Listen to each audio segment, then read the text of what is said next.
आज जिज्ञासा समाधान का कार्यक्रम प्रारंभ हुआ, कल विराम था, लेकिन बहुत दुखित मन से मैं आज सोच रहा था कि प्रश्न को पूछना है, नहीं पूछूंगा तो आर्त और रौद्र ध्यान बराबर चलता रहेगा और ये आर्त रौद्र परिणाम मेरी गति बिगाड़ देगा। गुरुवर तो चले गए और जिन्होंने जो भी किया उनके प्रति मेरा आर्त रौद्र परिणाम हो रहा है, मैं उनको जानता तक नहीं। लेकिन जो बातें मेरे संज्ञान में आ रही हैं, चाहे व्हाट्सएप के माध्यम से आ रही हो, चाहे यूट्यूब के माध्यम से आ रही हो, इतनी गलत आ रही हैं जिसको संभाल पाना समाज के लिए मुश्किल है। अभी विद्वान आए थे, संस्कार और संस्कृति बारे में आपने अच्छी बात बताई है। संस्कार तो गुरुवर का इतना अच्छा था, गुरुवर आपके तो जिज्ञासा समाधान करते हैं और गुरुवर के पास बैठकर जिज्ञासा समाधान अपने आप हो जाता था। कोई भी बात पूछने जाओ और उनको देखते से ही लगता था मेरी समाधान हो गए। ऐसे बहुत से उदाहरण मेरे जीवन में हैं। मैं बचपन से उनके साथ जुड़ा रहा, उनकी वात्सल था, मुझे ले जाते थे। कर्म सिद्धांत के हिसाब से मैं आपसे ये प्रश्न पकड़ रहा हूं गुरुवर, कि सांत सागर महाराज की परंपरा तो हम लोगों ने देखी नहीं, सुनी है, पढ़ी है किताबों में, जिनवाणी में पढ़ी हुई है। लेकिन आचार्य श्री को जब देखते थे तो जो हम शास्त्र में पढ़ते थे, मूलाचार में ही पढ़ा हमने, भगवती आराधना में पढ़ा, मरणकंडिका में पढ़ता थे कि आचार्य श्री की ऐसी ऐसी विधि होती है, वो हमें साक्षात दिखाई पड़ती थी तो लगता था जो लिखा है वो सत्य ही है बिल्कुल पूरी तरीके से, तो पढ़ने की आवश्यकता नहीं होती थी हम लोगों को यहाँ पर। अब क्या है गुरुजी कि आजकल जो चल रहा है कि संलेखना को इतना गुप्त क्यों रखा गया, ये प्रश्न आपसे मैं नहीं पूछना चाहता था लेकिन पूछना पड़ रहा है, क्योंकि आपको भी तो नहीं पता है, आप यहाँ बहुत दूर बैठे हैं, वहां 900 किलोमीटर दूर बैठे हुए हैं। हम लोग को डेली एक फोटो भेजी जाती थी, आचार्य श्री आते थे, आशीर्वाद देते हुए चले जाते थे। हम लोग सोचते थे आचार्य स्वस्थ हो गए, बढ़िया स्वस्थ हैं, तब तो संलेखना वाली बात ही नहीं थी। और लोग बता रहे हैं कि महीने भर से संलेखना चल रही थी, अंतिम 3 दिन में भी ये नहीं बताया गया। मेरे पास फोन डोगर गांव से आता था कि भाई आज आहार बहुत अच्छा हुआ है और मंच से अनाउंसमेंट हुआ है, मालूम पड़ा उपवास ले लिया। इतना भ्रमित प्रचार क्यों किया गया? ये संस्कृति बिगाड़ दी गई है और जिन व्यक्तियों ने बिगाड़ी उनके लिए भी तो हमारे ही नहीं है, जितने हमारे भाई बंधु इसको सुन रहे हैं, देख रहे हैं, सबके आर्त और परिणाम है। ऐसा इस जीव ने क्यों किया? जो भी जीव उसमें लगे थे उनकी क्या भावना रही होगी, हमको ये समझ में नहीं आया। गुरुवर चलता ही रहेगा महाराज। मुझे भी जो स्थितियां संघ की वहां थी, क्या परिस्थिति रही, क्या स्थितियां रहीं, उन स्थितियों के संबंध में उतनी बातें नहीं आई दुनिया के संबंध में। बहुत सारे लोग मेरे से प्रश्न कर रहे हैं कि पूज्यवर शांति सागर की संलेखना, ज्ञान सागर की संलेखना जिस ढंग से उजागर हुई, यह संलेखना जब थी 20 दिन पहले थी या 3 दिन पहले थी, तो जनता के सामने क्यों नहीं लाई गई कि संलेखना चालू हो चुकी है? अब इस प्रश्न का जवाब मेरे पास भी नहीं है, क्योंकि मुझे भी उनकी समाधि के बाद जो कुछ पता चला वो कल और आज में मैंने बोल दिया। जो भी मेरे पास था, जितना मेरे पास आया, और भी बताता रहूँगा जितना हो रहा। अब संलेखना गुप्त क्यों रखी गई, परिस्थितियाँ क्या थी? कई बार ऐसी स्थितियाँ बन जाती हैं, कोई छपक की, बीमारी की, असाध्यता की, कि उसके संबंध में जो भैयावृत्ति करने वाले हैं वो निर्णय नहीं कर पाते कि क्या करें, समाज के सामने रखें या नहीं रखें। ये निर्णय करने की स्थिति में नहीं आ पाते। जैसे आपका ऑपरेशन थिएटर होता है, ऑपरेशन थिएटर के अंदर डॉक्टर कुछ नहीं कर पाता कि मैं इसको उजागर करूं या नहीं करूं। कई बार वो ऑपरेशन में इतना उलझ जाता है कि वो कुछ नहीं कर पाता, पर उसके बाद जाकर पोस्टमार्टम में सारा निर्णय होता है।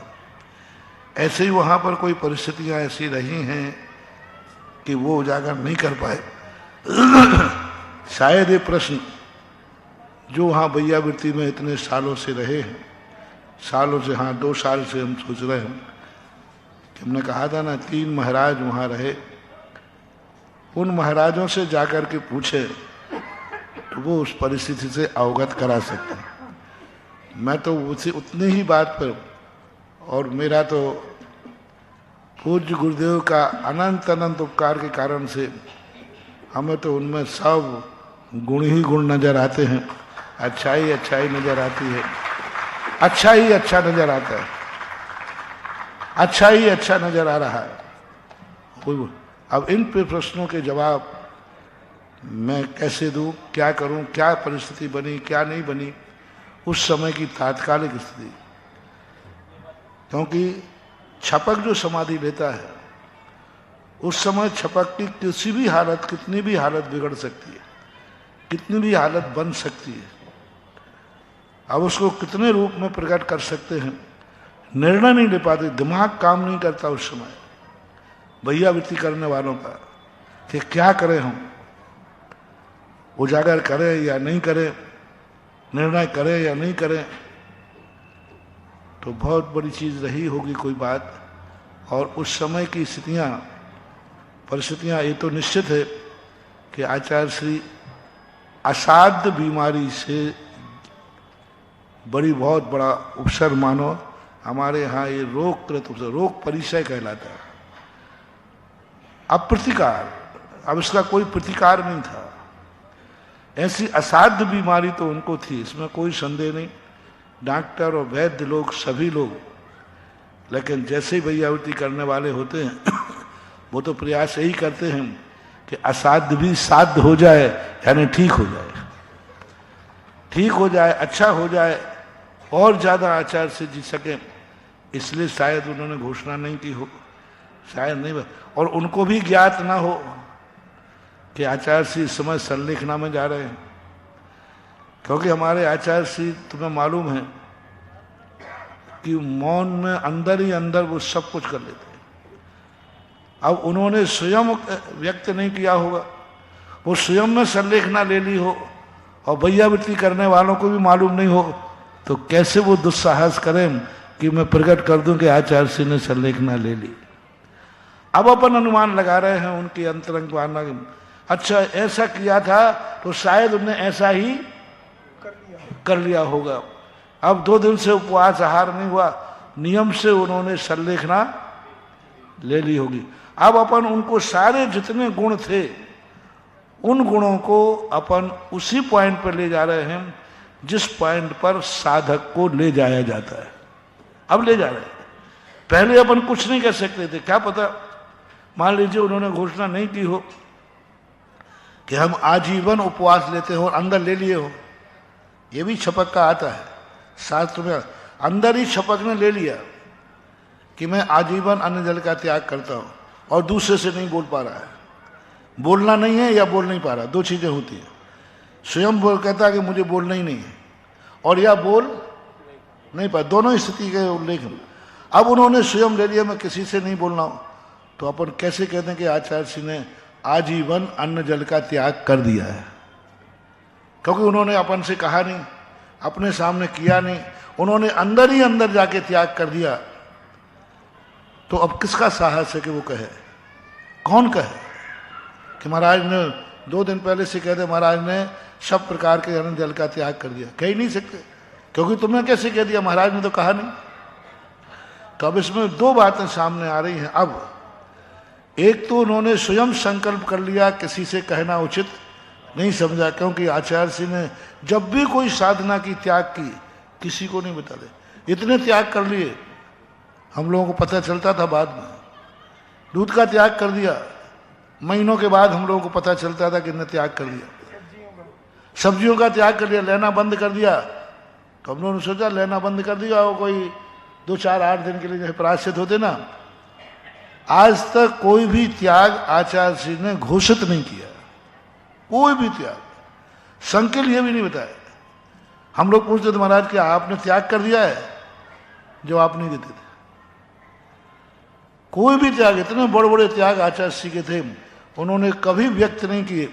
पूछने पर भी वो मौन रह जाते थे, कुछ नहीं बोलते थे। तो शायद उन्होंने अपने नेचर के अनुसार इतने सारे त्याग अपने स्वयं ले लिए, किसी को बताए नहीं। हम लोग भी ये नहीं कह सकते दावे के साथ कि आचार्य श्री ने त्याग किया है ये जीवन भर का त्याग है, नहीं कह पाए। मान लो उन्होंने दूध बंद किया, कोई हमसे पूछता हम लोगों से आचार्य श्री दूध नहीं लेते, क्या जीवन भर का त्याग कर दिया? अब मैं कैसे कहूं, क्योंकि उन्होंने कभी हम लोगों से कह ही नहीं, अब कैसे कहूं। और मान लो अपन ने कह दिया और उनने लेना शुरू कर दिया तो, और ये अपन ने कह दिया वो लेना चाहते हो तो लेंगे, भैया घोषणा तो होगी। ये भी आफत है। मान लीजिए उन्होंने सोचा कि मैं साल भर दूध नहीं लूंगा, और अपन ने घोषणा कर दी आचार्य ने आजीवन दूध का त्याग कर दिया, तो कितने बड़ा अनर्थ हो जाएगा कि अब आचार्य ने तो नहीं किया था, अब कहीं करना पड़ेगा। चौकों में कई बार हो जाता है, जो जो जो परिचित चौके में आते हैं ना लोग, तो 2-4 दिन कोई चीज हम लोग नहीं लेते हैं, अब वो लेना भी है, नहीं नहीं ये मत तो महाराज का त्याग है। अब जिसके यदि किसी व्यक्ति ने ये कह दिया कि महाराज का त्याग है, अब हम लेना भी चाहें तो नहीं ले सकते क्योंकि त्याग की घोषणा हो गई। और मुझे लेना था, जो जो जो स्थायी रूप से चलते ना, जो वो ज्यादा कलाकार करे तो नहीं, ये चीज हटाओ, क्योंकि उन्होंने देख लिया कि महाराज 8 दिन से तो ले ही नहीं रहे। अब उन्हें ये पता नहीं कि 8 दिन का त्याग था, 9वें में लेना था। लेकिन तुमने तो सामान्य क्या देख लिया, क्योंकि तुम प्रतिदिन देख रहे थे 8 दिन से कि महाराज ये चीज 8 दिन से प्रतिदिन हटा देते, तो 9वें दिन में तुमने क्या कर लिया, पहले ही हटा दिया। महाराज हमें मालूम है किसी ने दिया, तो तुम क्या कहोगे, अरे भाई तुम जबरदस्ती का, मुझे मालूम है मैं महाराज के बाद 8 दिन से आ रहा हूं, ये हटा दो पहले, इसे क्या को रख रहे हो, और 9वें दिन हमें लेना था। अब हम ले नहीं सकते क्योंकि सब में घोषणा क्या हो गई, त्याग है। तो कई बार तुम्हारी मजबूरी हमें मुश्किल कर देगी, हो जाता है कई बार, हमारे सामने हमारे साथ खुद हुआ ऐसा। पूज्य आचार्य महाराज के 9 उपवास हो गए सन 1990 में मुक्तागिरी में। प्रतिदिन हम आचार्य से कहते थे कि आचार्य हार के लिए उठे, उन्होंने कहा नहीं आज भी उपवास है, आज भी उपवास। तो 9वां दिन 9 उपवास होने से 10वां दिन था, तो हम लोगों ने समझा आप तो उठेंगे ही नहीं, पक्का है, क्योंकि 10वां तो उपवास सभी करते हैं। और हम लोगों ने सब महाराजों ने बैठे कर लिया, कमंडल ले जाने की कोई जरूरत नहीं, आज तो 10वां उपवास है, आज तो होगा ही होगा। वो तो गलीमत रही कि हम लोगों ने घोषणा नहीं की। और आचार्य सिंह ने जाते ही हम लोग जैसे भक्ति करके, आज कुछ आचार्य सिंह ने पूछा भी नहीं किसी ने, प्रतिदिन कहते महाराज जी आहार को उठना है, नहीं, आज हम लोगों ने पूछा ही नहीं, सीधे नमोस्तु करके आने लगे। तो आचार्य मेरा कमंडल नहीं लाए, अरे मैंने कहा मामला गड़बड़ हो गया, तुरंत कमंडल आए। तो हम लोगों ने सोचा शायद आचार्य जी गिनती भूल गए होंगे, गर्मी चढ़ गई हुई 9 उपवास की। तो हम लोगों ने ये नहीं कहा कि 10वां कर लो, ये कहा महाराज जी आज 9 हो गए आपके उपवास, 9। तो आचार्य जी कहते हाँ हाँ मुझे मालूम है 9 हो गए, अब क्या करोगे बोलो, अब कहूंगे 10वां और करो, तो ये हो जाता है। तो कई बार परिस्थितियां ये हो जाती कि वो अंतरंग में ही इतने जिंदगी भर के त्याग उन्होंने किसी को नहीं बताए और स्वयं करते रहे जिंदगी भर। अब अंतरंग में उनके क्या चल रहा था ना, तो मुझे लगता है कि वहाँ रहने वाले लोग भी महाराज भी नहीं समझ पाए, हम भी नहीं समझ सकते। अब इस बात को तो आपको जब आचार्य से मिले तब पूछ लेना। कर रहे हैं, ये गलती कर रहे हैं महाराज जी, दूसरा प्रश्न नहीं पूछना चाहिए मेरे को। मैं ये कह रहा हूं कि वो सब कुछ ठीक था, आचार्य श्री गए, गम था, दुखी थे, सब था, लेकिन अब यूट्यूब और व्हाट्सएप के माध्यम से लाया जा रहा है। 3 दिन पहले आचार्य श्री को घेर करके आपने ऐसा कर लिया, ऐसा कर दिया। अब ये सब नहीं चलाना चाहिए उन लोगों को, ये मेरा निवेदन है महाराज। आप देखो जी, हाथी निकलेगा, हाथी निकल गया, कुत्ते भौंकेंगे, उनका काम है। नमोस्तु महाराज जी, नमोस्तु नमोस्तु। अब चर्चाएं हैं होती रहती, महावीर को निर्माण के बाद बहुत बड़ी चर्चाएं हुई, तो ये तो अब अपन इसके लिए कुछ कर नहीं सकते, जिसको जैसा जहाँ जो रूप समझ में आता है वो कर रहा है, बस अपन तो यही समझें। कैसे निर्भर रखे महाराज जी, बहुत अच्छा, हम लोग कैसे पढ़ अपने बस